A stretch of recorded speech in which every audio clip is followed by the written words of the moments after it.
ചില കാര്യങ്ങൾ പെട്ടെന്ന് സാധിച്ചു കിട്ടാൻ ഈ പ്രാർത്ഥനയാണ് പ്രാർത്ഥിക്കേണ്ടത്. ദൈവം വേഗം വരണം നമ്മുടെ ജീവിതത്തിൽ, എന്നാലേ പല കാര്യങ്ങൾ നടക്കുകയുള്ളൂ.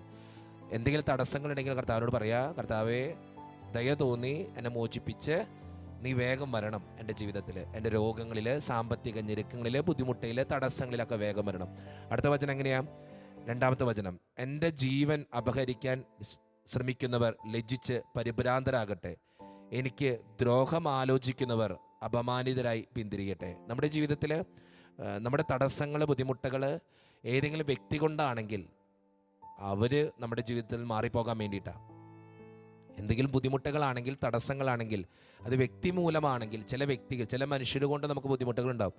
അവർ അകന്നു പോകാൻ വേണ്ടിയിട്ട് നമ്മൾ പ്രാർത്ഥിക്കണം. എൻ്റെ ജീവൻ അപഹരിക്കാൻ ശ്രമിക്കുന്നവർ ലജ്ജിച്ച് പരിഭ്രാന്തരാകട്ടെ, എനിക്ക് ദ്രോഹം ആലോചിക്കുന്നവർ അപമാനിതരായി പിന്തിരിയട്ടെ. അടുത്ത വചനം എങ്ങനെയാ? മൂന്നാമത്തെ വചനം, ഹ ഹ എന്നെ